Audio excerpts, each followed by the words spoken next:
breaking news, first alert weather, and live local coverage. This is News 10 at 11. I grew up with them, like knowing them really well. And to see them go through this is, think of what, they may be thinking, and, it's really tough. That's a close friend of a group of missionaries kidnapped in Haiti. 7 family members from West Michigan were on a trip organized by the Ohio-based Christian Aid Ministries. 6 were abducted, a mother and her 5 children. The kidnappers are demanding a $17 million ransom. The pastor of the family's hometown church saying the family's safety is in the hands of God tonight. We're not looking to man for help. We don't look to the government. We look to God. If God wants to use the government, that's fine. But if he chooses not to, we're willing to accept that as his will. The family's hometown of Hart near Muskegon is preparing to hold a vigil for them in the coming days. A faith-based organization in Lansing has missionaries working in Haiti. Right now, they're doing what they can to stay safe while continuing their service there. The executive director spoke to News 10's Jace Harper tonight from Haiti. I have actually been sheltering in place for the last few days. Unable to disclose her location, Reverend Dr. Laura Alexander Elliott hunkers down. She waits for things to smooth over with the gang-related kidnappings. She's there with some others involved in the organization, Soaring Unlimited. They've been helping provide everything from medical care to education for the Haitian people. While her care runs deep for them, her biggest concern is being the cause of a conflict for her native friends. If for some reason, people were to target me because I'm a missionary and because they can tell that I'm not from here, I certainly don't want to put my very special Haitian friends that I love and care about in any kind of harm's way. Sometimes we cannot travel on the streets because the protesters are out there. Thomas Hanna from Eaton Rapids has been going back and forth from the island for years, helping with operations and construction of a hospital. He says, unfortunately, kidnappings in Haiti aren't all that unusual. Kidnappings have been occurring, but not on that scale. We don't want to encourage this type of thing to repeat, and we try to be invisible if possible. Dr. Elliott says some schools have shut down for safety, but she says other than that, she hasn't been aware of any violent activity in her area over the past few days. Despite the governmental collapse, gang-related activity, and violent protests, she says she's dedicated to the Haitian people. We're devoted to Haiti. We know that it's been challenging for people to be here in recent times, but we're not going anywhere. We have been in Haiti for over 25 years, and we intend to continue to work with the wonderful people here and make a difference in their lives. Jace Harper, News 10. Kidnappings in Haiti have skyrocketed to more than 300 in the first 8 months of this year. For an Indiana man, it's a reminder of his near-death experience during a mission trip in 2011. Rex Byers and 13 others from Kokomo, Indiana were outside the capital of Port-au-Prince when a group of Haitian bandits tried to break in and rob them while they were sleeping. Byers and 3 others were shot. We resisted. They started shooting. They busted out the windows, and it just all hell broke loose. One of the eeriest sounds of that night was when it got silent. And then when the guy said, "Oh my God," I can hear him reloading. Amazingly, every one of them survived and returned home to their families the next day. Switching gears, another nice evening across mid-Michigan. You can barely tell it's fall outside as we take a look at the Jackson County Fairgrounds earlier this evening, but don't be fooled. The chill is coming back later this week. Andy? Yeah, it is. We'll notice it really because of the rain on Thursday, but Friday, Saturday, Sunday are the coolest days. So the second half of the week is going to be the opposite of how we started. A couple of high clouds around out there throughout the afternoon and evening. They're departing. We'll see a few more in the morning, and then they'll thicken up during the afternoon tomorrow, but we should be rain-free. Here you can take a look at the downtown Lansing Community College sky cam. It's right there looking across the Capitol. The sky's all lit up because it's got a full moon out there. Temperatures, well, we had a high of 74. Jackson was 73 when the normal is 59. Now that's where we're close to already. 58 in Hazlet, 55 in Lansing. We'll stop right around 50 degrees tonight, maybe some upper 40s. So it's going to be easy to get back to the 70-degree mark for tomorrow. Hour by hour shows a few high clouds towards morning, and don't worry about any kind of rain. But the sun won't last much longer than late afternoon, and then it's downhill. Those forecast details coming up. Breaking tonight, the House committee investigating the January 6th insurrection voted tonight to hold former White House aide Steve Bannon in contempt of Congress. Here's a live look over Capitol Hill. This comes after Bannon defied a subpoena asking for documents and testimony. Former President Donald Trump has tried to block the committee's investigation by asking Bannon and others not to answer questions. Trump has also filed a lawsuit trying to prevent Congress from getting their hands on White House documents. The committee wants Bannon's testimony because of his communications with Mr. Trump ahead of the riot.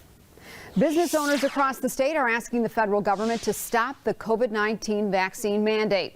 You may remember President Joe Biden asked the Occupational Safety and Health Administration to require private companies with 100 or more employees to get the shot. Leaders from chambers of commerce across the state say they are afraid this mandate could make a staffing shortage worse. If employees quit because of a vaccine mandate and you're an employer in the public or private sector and you're already shorthanded, that can only make a bad situation worse. As of right now, there is no timeline for when the federal government will enact these new rules. New at 11, the Jackson County Board of Commissioners has voted to oppose vaccine and mask mandates. The resolution says the county does not support mandatory vaccinations, mask mandates, contact tracing, or treating unvaccinated people any different in schools, businesses, and public places. The commissioners also asked that a copy of the resolution be sent to Governor Gretchen Whitmer and President Joe Biden. We really just want to keep our kids safe. We want the community spread to be down. We want to not overwhelm our hospitals. A group of Michigan parents are pushing for a universal mask mandate in schools across the state.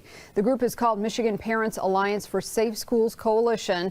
We talked to a Jackson mother and a member of the group. She says they're working hard to push for the mandate at every level of government. We try to get parents to attend school board meetings. We are attending county commissioner meetings. We have wrote to everyone possible, I feel like, at MDHHS. We have contacted the governor. We're just reaching out anyway to anyone that we can. In the state's latest weekly report, 858 students and staff have tested positive for COVID-19 in Michigan schools. News 10 reached out to the state health department tonight. They say the latest school guidance strongly recommends a mask mandate. They say the state is making sure Michigan students and school staff are as safe as possible in the classroom. Now, this comes as DeWitt Public Schools announces a stricter mask mandate. The district informed parents of elementary students children must mask up in between bites at snack time. Now, the school says snack time has led to too many COVID-19 exposures, and that's forced some classes to go virtual and many children to quarantine. The district says it will provide mask breaks throughout the day for students. Well, by the end of the week, those who received Moderna or Johnson & Johnson's COVID-19 vaccines could be rolling up their sleeve for another dose. The two brands are expected to receive full approval for a booster shot, and there's new indication the CDC may allow you to mix and match vaccines. You don't have to worry about getting a Moderna shot if you got Moderna before, or Pfizer shot if you got Pfizer before. You really can get any of the vaccines as a booster, and it will work just as well as if you got the original. Doctors say mixing and matching doses may actually give you more protection. Well, it may be a construction site right now, but in a matter of months, Memorial Healthcare in Owasso is set to open its new Institute for Neurosciences. The facility will house the hospital's neurology, orthopedic, and rehabilitation departments. It's meant to be a one-stop shop for all appointments, testing, and lab work. It's going to be very exciting for the community, very exciting for the patients who are coming here. It really encompasses everything that you need here at one location, one center. The facility will also serve as a wellness center and have things like a pool, sauna, and a track. It could be open as early as February. The project began back in fall of 2019. Tonight in Jackson, trick-or-treaters put their costumes on and walked around Keeley Park for the second annual Halloween Town Trunk or Treat event. Kids were able to walk up to different cars and enjoy some classic Halloween fun. Many of those cars owned by local businesses. The spooky fun was free of charge. 17 months after the Sanford Dam collapse, plans are in the works to keep it from causing more problems for people living in Midland County. We'll give you a look next. Across Michigan tonight, the Benton Harbor City Commission has declared a local state of emergency because of a high lead count in the water. Now that gives the city more state and local resources to replace lead pipes. Right now, the timeline to get the lead out of the city's water system is 18 months. We hear the community. We know the problem. We're working every day. I believe everyone in this room has been working 7 days a week. Our phones have been going off 12 hours a day, some of us 24 hours a day, listening to the complaints, the response of the people, and we're just telling the people, we're not waiting 20 years, we're not waiting 10 years, we're not waiting 5 years. We're doing it as soon as possible. Right now, the mayor is working with the city commission and the state to make sure the people of Benton Harbor have immediate access to bottled water. People there, though, say they are growing impatient. It's miserable. I'm frustrated. I don't like it. I want to see Benton Harbor move forward, getting all our pipes, getting the rusty pipes up out of the grounds and put those new pipes up in here, put new pipes up in houses, because some of the houses is old, like mine, need new pipes up in it, and I can't afford it. Benton Harbor's mayor has asked the state to subsidize water bills for people living in the city. Detroit police say 2 people were ambushed and killed while they were in a car with their child. Now, this happened last night at a gas station in Detroit. 2 men fired shots at the car, killing a man and a woman.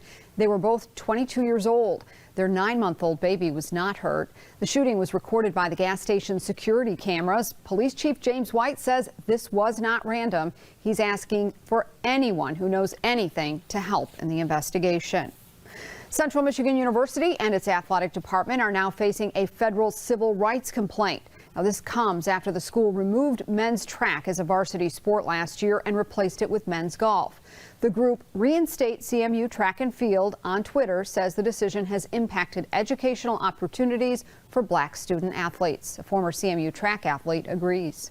It just kind of ostracizes, certain athletes, and for the university to bring in a golf program, even before we look at, the race factor, just the number of athletes that can compete on a golf team is much, much less. And then you look at who has the opportunity to compete in that sport.